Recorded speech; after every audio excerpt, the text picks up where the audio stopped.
भोपाल से प्रस्तुत हैं प्रादेशिक समाचार। नमस्कार, समाचारों के साथ मैं जितेंद्र रघुवंशी। पहले मुख्य समाचार। प्रदेश में अनुकंपा नियुक्ति में पुत्र और विवाहित पुत्री दोनों को मिला समान अधिकार। मुख्यमंत्री ने कहा, बेटियां आगे बढ़ेंगी तो देश आगे बढ़ेगा। G20 में भारत की अध्यक्षता पर केंद्रित कार्यक्रमों की श्रृंखला में कृषि में महिलाओं की भूमिका पर हुई चर्चा। और दुधारू गाय प्रदाय योजना में बेगा जनजाति के साथ सहरिया और भारिया को भी किया गया शामिल। अब समाचार विस्तार से। राज्य मंत्रिपरिषद द्वारा यह नीतिगत निर्णय लिया गया है कि अनुकंपा नियुक्ति के लिए पुत्र एवं पुत्री दोनों को समान अधिकार है, चाहे पुत्रियां विवाहित ही क्यों ना हों। इस संबंध में सामान्य प्रशासन विभाग को नीति में आवश्यक संशोधन करने के लिए कहा गया है। मंत्रिपरिषद ने एक प्रकरण में पुत्री श्रीमती श्रद्धा मालवी को पात्रता न होते हुए भी मानवीय आधार और उच्च न्यायालय की इंदौर खंडपीठ के निर्णय के संदर्भ में विशेष प्रकरण मानते हुए अनुकंपा नियुक्ति प्रदान करने को हरी झंडी दे दी। मंत्रिपरिषद ने आवासहीन एवं आर्थिक रूप से कमजोर वर्ग के हित में स्वराज नीति 2023 का अनुमोदन कर दिया। इसके अंतर्गत छोटे शहरों में मल्टी स्टोरी के स्थान पर 450 वर्ग फीट तक के आवासीय पट्टे भी कॉलोनी विकसित कर दिए जा सकेंगे। मुख्यमंत्री शिवराज सिंह चौहान द्वारा भोपाल में लगभग 3 लाख लाडली लक्ष्मी बालिकाओं को 105 करोड़ 80 लाख की छात्रवृत्ति का वितरण किया। उन्होंने लाडली लक्ष्मी योजना के अंतर्गत प्रदेश की 3,33,842 लाडली बेटियों के खाते में सिंगल क्लिक के माध्यम से 107 करोड़ 67 लाख की छात्रवृत्ति राशि का अंतरण किया। इस अवसर पर उन्होंने कहा कि बेटी है तो कल है, बेटियां आगे बढ़ेंगी तो देश आगे बढ़ेगा। बेटियों के बिना दुनिया नहीं चल सकती। उन्होंने कार्यक्रम में उपस्थित बेटियों से कहा कि कोई डॉक्टर, कोई इंजीनियर, कोई अफसर बनो। लाडली बेटियों का admission medical, engineering, IIM, IIT, law आदि कॉलेज में होगा तो फीस सरकार भरवाएगी। श्री चौहान ने बताया कि बहनों के कल्याण के लिए हमने लाडली लक्ष्मी बहना बनाई है। इसमें प्रति माह 1,000 रुपये यानी साल में 12,000 और 5 साल में 60,000 रुपये बहनों को प्रदान किया जाएगा। बहनों के सशक्तिकरण से ही परिवार सशक्त होगा। आयुष्मान भारत डिजिटल मिशन के तहत रिकॉर्ड 20 करोड़ से अधिक स्वास्थ्य खाते जोड़े गए हैं। स्वास्थ्य और परिवार कल्याण मंत्री मनसुख मांडविया ने एक ट्वीट में बताया कि न्यू इंडिया का यह नया कीर्तिमान है। उन्होंने कहा कि नरेंद्र मोदी सरकार डिजिटल स्वास्थ्य पारिस्थितिक तंत्र को मजबूत बनाने के लिए हर संभव प्रयास कर रही है। मिशन के अंतर्गत नागरिक आयुष्मान भारत स्वास्थ्य खाते में अपने स्वास्थ्य का डिजिटल रिकॉर्ड रख सकते हैं। प्रधानमंत्री नरेंद्र मोदी ने सितंबर 2021 में इस योजना का शुभारंभ किया था। सरकार ने कहा है कि पत्र सूचना कार्यालय की फैक्ट चेक इकाई ने अभी तक 1100 से अधिक फर्जी समाचारों के मामलों का पर्दाफाश किया है। सूचना और प्रसारण मंत्री अनुराग सिंह ठाकुर ने लोकसभा में एक लिखित उत्तर में यह जानकारी दी। उन्होंने कहा कि पत्र सूचना कार्यालय को अभी तक 37,000 से अधिक शिकायतें मिली हैं। सरकार के पास भ्रामक समाचारों को रोकने के लिए वैधानिक और संस्थागत तरीके हैं। उन्होंने कहा कि सरकार और प्रेस परिषद की ओर से नियमों का उल्लंघन करने पर समुचित कार्रवाई की गई है। G20 में भारत की अध्यक्षता को ध्यान में रखते हुए प्रदेश में कई कार्यक्रम आयोजित किए जा रहे हैं। भोपाल के राज्य कृषि विस्तार एवं प्रशिक्षण संस्थान में एक प्रशिक्षण सह कार्यशाला का आयोजन किया गया। केंद्रीय कृषि मंत्रालय के सहयोग से आयोजित इस कार्यशाला के माध्यम से किसान उत्पादक कंपनियों के बोर्ड ऑफ डायरेक्टर और CEO को प्रशिक्षित किया गया।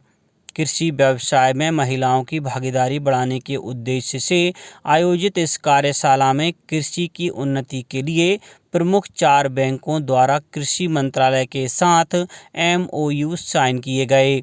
राज्य कृषि विस्तार एवं प्रशिक्षण संस्थान पर आयोजित इस कार्यशाला में राष्ट्रीय कृषि विस्तार प्रबंध संस्थान हैदराबाद के अधिकारियों ने महिला कृषक उत्पाद कंपनियों को उपयोगी जानकारी दी। आयोजनों की श्रृंखला में केंद्रीय कृषिरत महिला संस्थान भुवनेश्वर और केंद्रीय कृषि अभियांत्रिकी संस्थान भोपाल के सहयोग से 2 दिवसीय कार्यशाला आयोजित की जा रही है। केंद्रीय कृषि अभियांत्रिकी संस्थान भोपाल में आयोजित इस कार्यशाला का विषय पोषक अनाज के उत्पादन एवं प्रसंस्करण के माध्यम से महिला सशक्तिकरण है। इस कार्यक्रम में लगभग 250 महिला कृषकों और उद्यमियों के सम्मिलित होने की संभावना है। प्रदेश में संचालित मुख्यमंत्री दुधारू गाय प्रदाय कार्यक्रम में संशोधन कर अब इस योजना में बेगा जनजाति के साथ सहरिया और भारिया विशेष पिछड़ी जनजातियों को भी शामिल किया गया। कार्यक्रम में दुधारू गाय की इकाई के साथ दुधारू भैंस की इकाई को भी शामिल किया गया।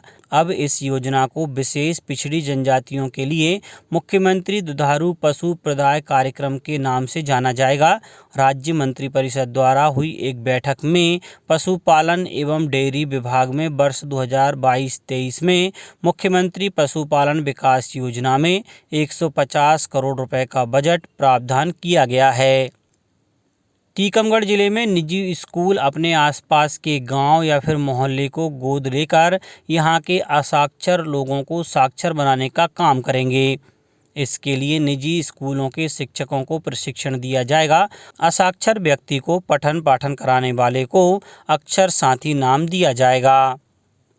केंद्रीय पेट्रोलियम और प्राकृतिक गैस मंत्री हरदीप सिंह पुरी ने कहा है कि भारत अपने नागरिकों के लिए सस्ती कीमतों पर ऊर्जा सुरक्षा सुनिश्चित करने की दिशा में आगे बढ़ रहा है। भारत ऊर्जा सप्ताह 2023 के अवसर पर 9वें एशियाई मंत्री स्तरीय ऊर्जा गोलमेज बैठक में श्री पुरी ने कहा कि समावेशी विकास के लिए सस्ती ऊर्जा एक महत्वपूर्ण घटक है।